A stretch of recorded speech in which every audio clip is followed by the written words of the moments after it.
friends, Linda, thank you for inviting me. I'm very, very pleased to be here, but I have to start by condemning St. Peter's chaplaincy for giving in to Zionist pressure to pull the venue that was booked a long time ago. And what happened? It always happens when I speak.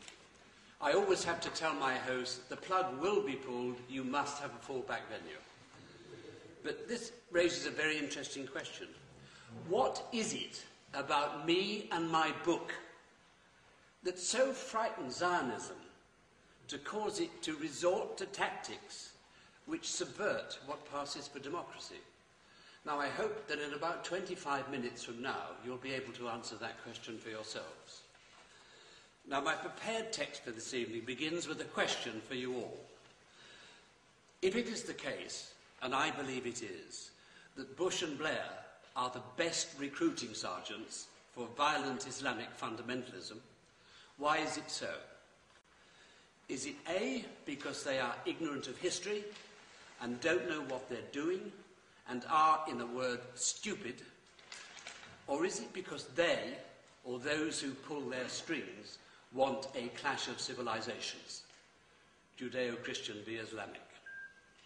Now, while you think about that, I'll give you a quote made by George Bush I in an interview with the Los Angeles Times in 1980. Bush Sr. confessed that his dream was of, quote, a winnable nuclear war. Now, so that nobody can misinterpret or misrepresent what I'm going to say this evening, I want to make an opening statement about where I'm coming from. And I can do it very quickly by quoting 5 sentences from the back of volume 2 of my book. I'll read it. If the Jews of the diaspora can summon up the will and the courage to make common cause with the forces of reason in Israel before it's too late for us all, a very great prize awaits them. By demonstrating that right can triumph over might and that there is a place for morality and politics, they would become the light unto nations. It is a prize available to no other people on earth because of the uniqueness of the suffering of the Jews. Perhaps that is the real point of the idea of the Jews as chosen people, chosen to endure unique suffering, and having endured it, to show the rest of us that creating a better and more just world is not a mission impossible. Now, if anybody accuses me of anti-Semitism, I shall say, sir, madam, you are deluded.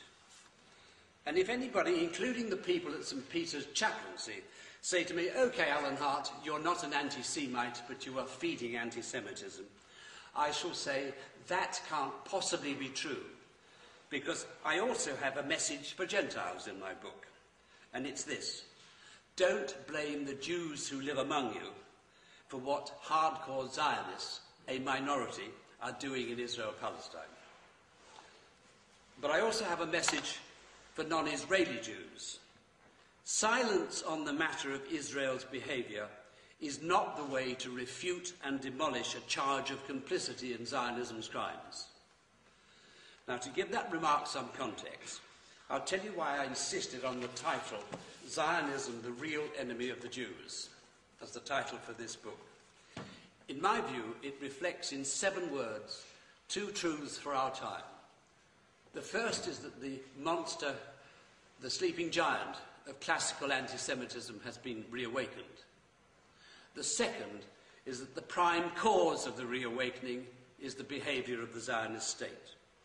Behaviour which I believe more than qualifies Israel to be called a terrorist state.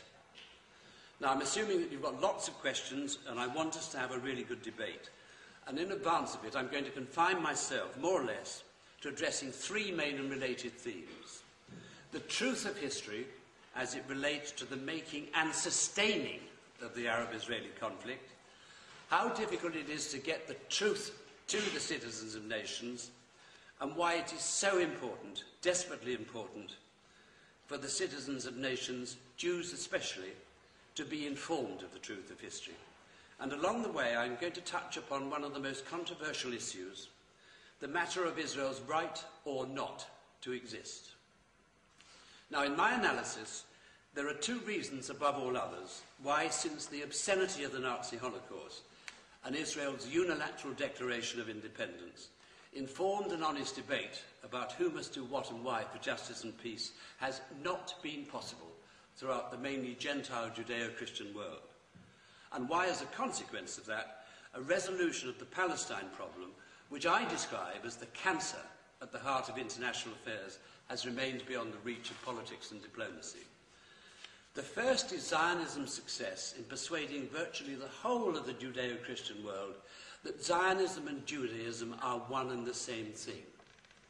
Against the ever-present background of the Nazi Holocaust, this gave the most zealous supporters of Israel, right or wrong, the blackmail card they needed to silence criticism of the Zionist state and suppress debate. It happened, and is still happening, because there is nothing that terrifies most Gentiles, politicians and media people especially, more than even the prospect of being accused of anti-Semitism. So rather than risk being falsely charged with it, politicians and media people, and I'm afraid many church people, chose and still choose to censor themselves. Zionism and Judaism are emphatically not one and the same thing. They are total opposites. Zionism is not only a secular ideology, it makes a mockery of and has contempt for the moral principles, ethics and values of Judaism. And the fact of the matter is that the return of the Jews to the land of biblical Israel by the efforts of man is proscribed by Judaism. Now that's one possible definition of Zionism, the return. Now, my second best friend in the world after my wife is my very Jewish kosher accountant. He's been my best friend for 40 years. He didn't know until this Gentile told him that Judaism had proscribed Zionism. In verbal parenthesis, I'll add this, that most of the Jews who went to Palestine in answer to Zionism's call had no biological connection to the ancient Hebrews. The incoming Zionist Jews were mainly foreign nationals of many lands, descended from those who became Jewish by conversion to Judaism centuries after the fall of the first Jewish kingdom of Israel. The notion that there were and are two entire peoples with an equally valid claim to the same land is an historical nonsense. The relatively few Jews with a valid claim were the descendants of those who stayed in Palestine through everything.